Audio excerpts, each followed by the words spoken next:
I remember the day that we first heard about it, and we heard 4 college kids killed over in Idaho. New details in the deaths of 4 University of Idaho students. Police say the 4 victims were targeted, and the killer or killers used a knife or other type of edged weapon in this attack. For now, police are calling the deaths homicides after responding to initial reports of an unconscious person on a road near the University golf courses. We do not have a suspect at this time, and that individual is still out there. We cannot say that there's no threat to the community. It wasn't until the days that followed that we really understood the magnitude of what happened and the horror of what happened in that house. The county coroner gave out new details about the stabbing deaths, saying that the students were in their beds, likely asleep when they were killed. The coroner telling News Nation that she believes that the killer must have been very angry in order to stab 4 people to death. This was obviously someone who was enraged at these victims. They were knifed. And the people, the police and so on, who came to the scene said that this was the bloodiest crime scene they'd ever seen. And the blood tells you stories. The blood tells you stories, like reading the blood spatter. You can read the blood spatter. Of course, we heard that he followed all 3 female victims on Instagram and on social media. And he also allegedly incessantly messaged one of them. And I can tell you, he was obsessed with one more of those girls. They were the targets. The other people were killed because they were there. These bright young lives, these kids with so much promise, and evil had come stalking them in their house in the middle of the night. Investigators gave us an update on the rumor that one of those victims may have had a stalker. Fox 13 News reporter AJ Janovo joins us live from the newsroom tonight. And AJ, you've been following this story. You were just in Moscow last week. It was early enough in the process that I didn't realize the scale of what this was going to be becoming in the next few days and weeks and months and now years. When this happened, I was an anchor in Boise, Idaho for KTVB at the time. My task that day was to, look at these statements and look at the social media pages and really just find out who these students were. Today marks a week since 4 University of Idaho students were murdered, and police have not named a suspect yet. The coroner giving out new details about the stabbing deaths, saying the students were in their beds, likely asleep when they were killed. Police have also released a map and timeline of events before this tragedy. They say the night began with 2 of the victims at the Corner Club in downtown around 10 p.m. The pair left at 1:30 in the morning and headed to a food truck down the street. At the same time, their roommates, the other 2 victims, were at a party at a fraternity. Both groups went home for the night around 1:45 in the morning. A lot of crime doesn't happen in Idaho very often, but when it does, it seems like it's really weird or really bizarre, and it sticks out and it gains nationwide attention. And the fact that it happened at the University of Idaho, at an off-campus housing, was just, it really resonated with so many people, and it put the entire state on edge. It was freezing in Moscow. There was snow everywhere, and you have this secluded home, which for, at this point, probably a week, if not longer, still has the police tape around it. And through one of the windows, you can see a neon sign that says good vibes. And that just was such a weird and haunting thing to show up, know what happened here, and kind of see this glimmer of a life. When I think of this case, I think my mind initially goes straight to the picture of the 4 students. I mean, them smiling, not a care in the world. It's almost like it's a posed picture that was created for this moment. It doesn't seem realistic, like that they all would be together, that they would all be smiling, they're on each other's shoulders, they're so close, and that image is so tragic. It was Kaylee, it was Xana, it was Maddie, it was Ethan. They were 4 students, 4 individuals, 4 people who, were sisters and brothers and daughters and sons, and it hit home. They were very attractive, very popular, very smart, very cool kids. And they fit into who an incel would hate. What's an incel case? Involuntary celibate. Maybe he'd met him and they brushed him off, or else he just didn't have the confidence to approach him. If he did commit these crimes, he was somebody who was fantasizing about some type of relationship between himself, and certainly the one that he was incessantly messaging, but just what that relationship might look like, who knows where that fantasy was going. Their psychological issues don't just pop out then. I mean, that's when they act on them, but it's been brewing for a long time. Hannah and Bryan, police have actually remained fairly tight-lipped about certain parts of this case. No suspects have been arrested. They're looking for a fixed blade knife used in the murders. Why use a knife to murder? I'm not a psychologist, but it's up close and personal, and it's a lot more, just like strangling, it's a lot more personal than shooting somebody, and you're a lot more involved. Let's go to Freudian. Let's look at Freudian terms, like it's very phallic. And if you are using it to kill somebody and stabbing somebody repeatedly, there's something very intimate about it. And if a killer chooses to use this choice of weapon, usually it's a feeling that's very personal. It's very penetrative. It's extremely violent. Has he been evaluated? I mean, what's going on in his head? What do we know about him? When you look at like people like the Green River Killer, Gary Ridgway, or like, Ted Bundy, these people, they're wired completely differently. Is he one of those people? Is this guy a psychopath? Maybe, maybe not. It's hard because they work at trying to act normal. There's also arguments about another incident that happened in another house. Was he looked at? Was it somebody else? If it was somebody else, maybe that's somebody else but did this. Something I've always thought is there's nothing in nature that can be, sliced so thin that it doesn't have two sides. Evidence doesn't lie. To think that the real killer might still be out there and it's not Bryan Kohberger, that's a terrifying thought, because that means this could happen again. And no one would know why or when or how. I can't even imagine what that would mean for the families.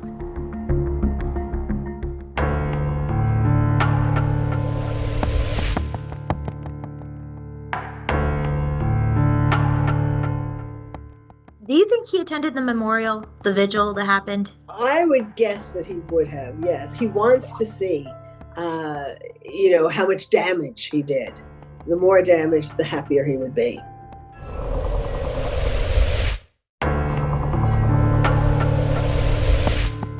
This case is not going cold.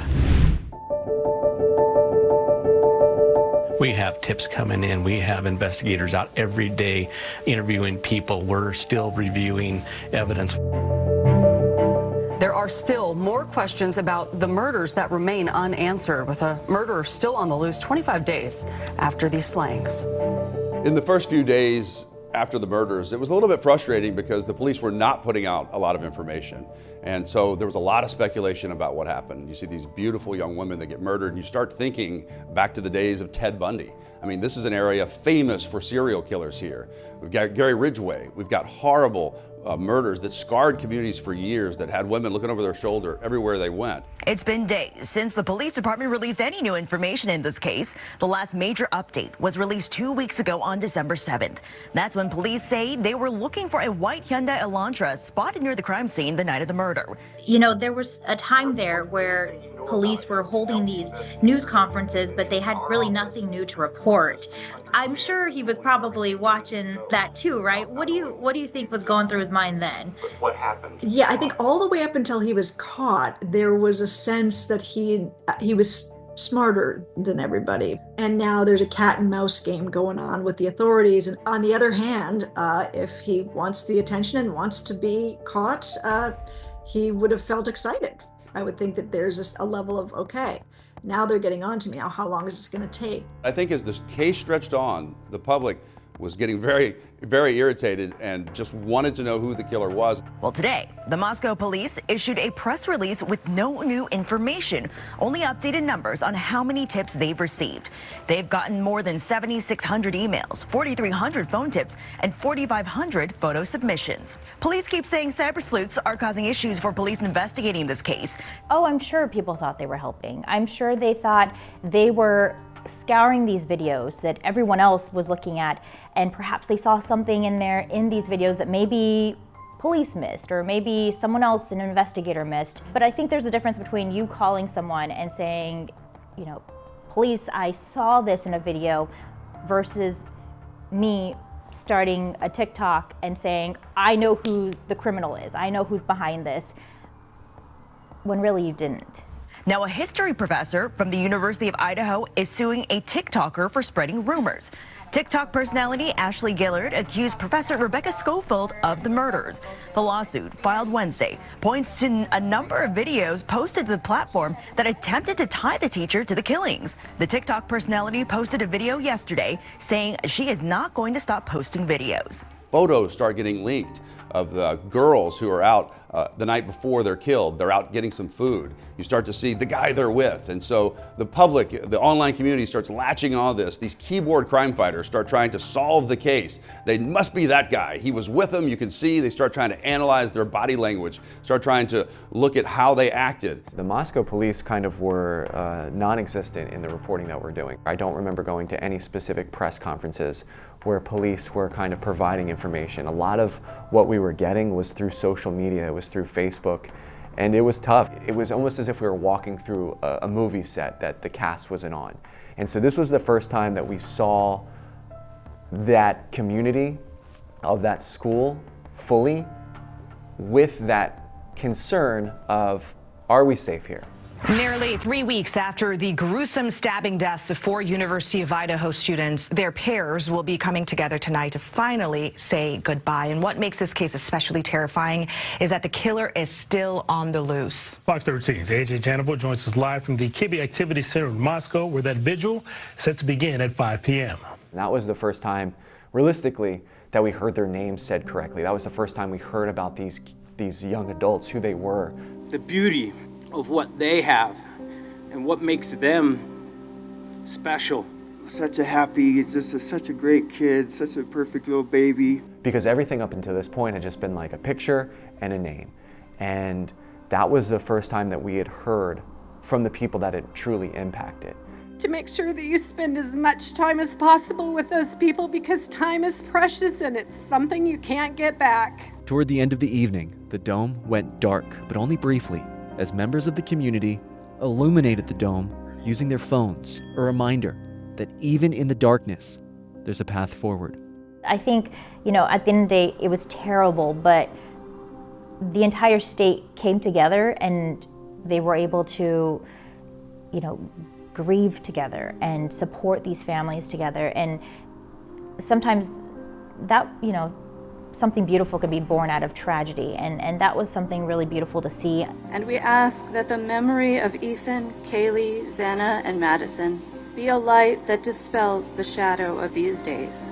Do you think he attended the memorial, the vigil that happened? I would guess that he would have, yes. He wants to see, how much damage he did. The more damage, the happier he would be. It's another part of their work, if you will, of their art piece. This is a part of it. It's like, I've done this thing and now I get to see, how people are responding to what I did. It's pretty egocentric. But it's hard to murder 4 people and not leave evidence behind, no matter how smart you are. I saw so much speculation online about the killer, about the motive, about somebody seen on video with the girls the night they were murdered. And I talked to a lot of detectives about this, and pretty much every one of them said, just ignore that. That's just noise. That's not evidence. These days, they rely a lot on the science, and ultimately it was the science that led to the identification of Kohberger. Live from Fox 13, this is breaking news. All right, thank you so much for joining us. Again, we've just learned that a suspect is in custody connected to the killings of 4 University of students. A man in his mid-20s taken into custody about 3 o'clock this morning, found in Scranton, Pennsylvania. A nationwide manhunt for a killer ends here in the Poconos. Bryan Kohberger, the man police say murdered 4 college students in Idaho last month, is in custody tonight. Kohberger. We're trying to answer who Bryan Kohberger is, the man who moved from Pennsylvania to study in Pullman, and what could have possibly been the motivation behind stabbing 4 unsuspecting undergrads. weeks after the attacks. People magazine is reporting that when Pennsylvania police arrested Bryan Kohberger at his parents' home, they found several pictures of one of the women. The New York Times investigation pulling the curtain back on Bryan Kohberger. So the newspaper found social media postings from Kohberger from 2011, and in them he wrote about not feeling emotions. I wanted to start looking into the mind of this man and figure out what made him tick. Why would he do something like this? And the comment I got was, that boy ain't right.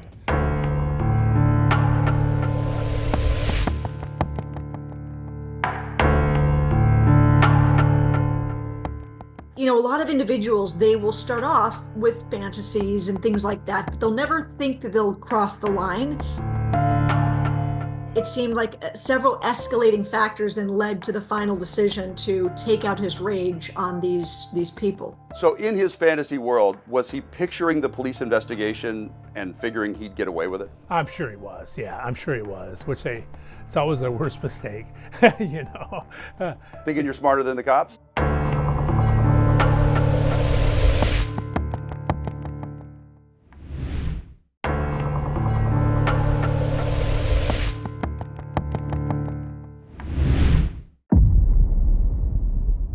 7 long weeks coming down to this.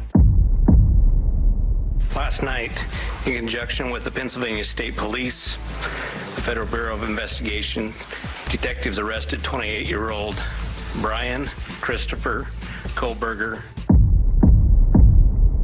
The man accused of the brutal crime behind bars.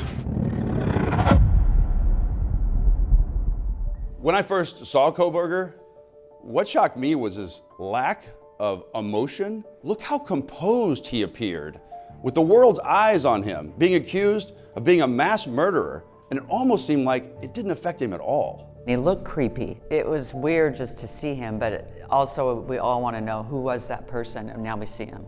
And my thought was, that's the guy. That's the guy. Something in the look in his eyes, you think he's a normal guy, but the boy just ain't right. It seemed like he had a mask on, if you will, or you never really got a sense of who he was, and I don't think that'll change now. He was arrested in eastern Pennsylvania. Take a look at his mugshot. Records say that he was taken into custody at his parents' gated community earlier this morning. The images were very, I guess, visceral. Him just kind of with a emotionless face and in this bulletproof vest. For me, this was, at the time, the answer to a lot of questions. We did learn what is inside these bags taken from Kohberger's home. That evidence includes a black, disposable glove, multiple suspect hair strands. Investigators also found a dark red spot in the apartment and sampled it for testing. Reddish-brown stains found on a pillow and multiple mattress covers with stains. What we do know is their DNA match. We know it's the sheath. We know that there's evidence that he'd been at the place before. You know, we've got phone, GPS, location evidence. We've got the fact that things were found in his apartment at Wazoo. The evidence that he was throwing out, that's a big piece in Pennsylvania. You know, and of course the car. I mean, that was a description of his car that led to him in part. The warrants allege Kohberger studied other murders and how to avoid detection as part of his preparations. Kohberger has said he believes the evidence in this case will exonerate him. The facts will exonerate me is such a braggadocious way when you have been walked across millions of television screens in handcuffs and your face has been plastered next to these victims. I will prove that I didn't do this. You will see that I didn't do this. It was kind of like a stage that he had created where at the time I thought he was going to represent himself. Would he ever testify? I would highly doubt it. But I don't know. I'm not a mind reader. I don't know. I mean, they're going to need to defend him. And one other thing to consider is as they're trying their case on the guilt phase, they're also trying their case on their sentencing phase, trying to humanize him. The 28-year-old attended Northampton Community College, where he made the dean's list at least 2 semesters, then graduated DeSales University in his home state of Pennsylvania with a master's in criminal justice. This fall, he moved to Pullman to begin his first semester at Washington State, seeking a PhD. Some of those that knew him in school describe him as professional, nice, mature. His prior research includes this, a survey targeting responses from criminals asking how they committed their crimes, with prompts like, why did you choose that victim? Before making your move, how did you approach the victim? And how did you leave the scene? This is a person who is interested in criminology because he could be a criminal, and he's trying to figure out how the criminal mind works. I think that he probably had a pretty active fantasy life, is my guess. We heard that he followed all 3 female victims on Instagram and on social media. That at least tells us that if he did commit these crimes, he was somebody who was fantasizing about some type of relationship between himself, and certainly the one that he was incessantly messaging. But just what that relationship might look like, who knows where that fantasy was going. I knew that it was an incel. And I actually gave interviews talking about the murderer being an incel. This is before they had any idea who it was, before they arrested him. He has had a hard time throughout his life finding a date, finding not just a date, but finding a woman who loved him, who wanted to be with him. And so that's a lot of time to fester. There's evidence that Bryan was following these 4 students around. We know that he went around the house several times before the night of the murders. You know, a lot of individuals, they will start off with fantasies and things like that, but they'll never think that they'll cross the line. And then all of a sudden, certain accelerants happen, and now they've crossed the line. And I think that's what happened in this case. He was talked to a couple of weeks before the killing by professors who were telling him that he wasn't doing a great job. He was acting differently towards the women students than towards the men. He would put the women down. He was already getting warnings, and they were going to let him go from his position as a TA. Escalating factors then led to the final decision to take out his rage on these people. We're finally getting pages and pages of concrete evidence in the murders of 4 University of Idaho students. The affidavit in this case reveals a surviving roommate came face to face with a man in black, partially masked, but with bushy eyebrows moments after the stabbings. And that partial description and security video of a car like the Elantra that Bryan Kohberger drives allowed investigators to focus on him within a couple of weeks of the crime. The biggest break, though, in the case may have been a small metal clasp connected to the murder weapon, which had all-important DNA evidence on it. So in his fantasy world, was he picturing the police investigation and figuring he'd get away with it? I'm sure he was, yeah, I'm sure he was, which it's always the worst mistake, you know.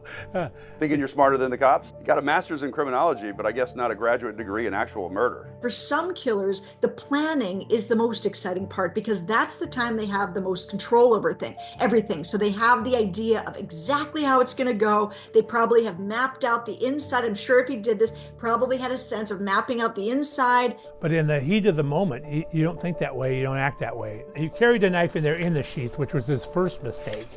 He took it out and either dropped it or set it down, then forgot about it in the frenzy, walked by other people he didn't even see, you know, because he was in the tunnel vision again, that I said. And a huge adrenaline rush, too, I would imagine. Yeah, huge adrenaline rush, yeah. He was in kind of a fog at that point, like a killing fog. Like he just finished doing these things and he was now just needing to leave. So his cell phone pinged again from the house about 5 hours after the murders. There's always this thought that the killer returns to the scene. Why would he come back? Well, maybe he wanted to see if anybody discovered it yet, see if the police were there. It seems to me that I think he came back early, like it was around 9 o'clock or so when he came back, and they hadn't called the police yet. So I'm sure he must have been very confused as to why. And then things probably started falling into place in his mind, and he realized, oh my God, I've left the knife sheath. And then he's frantically debating with himself, should I go back in and get it? Because that may have been what was going on in his mind if he did not mean to leave the knife sheath. I could imagine him frantically going back and forth in his mind. Should I go back in and get this thing because I'm going to be, excuse my French. I've gone kind of one of two ways when I've talked about how somebody who's getting his PhD in criminology could, if he is guilty of these crimes, how could he make so many mistakes? Now, let's look at it from the perspective, what if Bryan Kohberger, if he is guilty of this, wanted to get caught?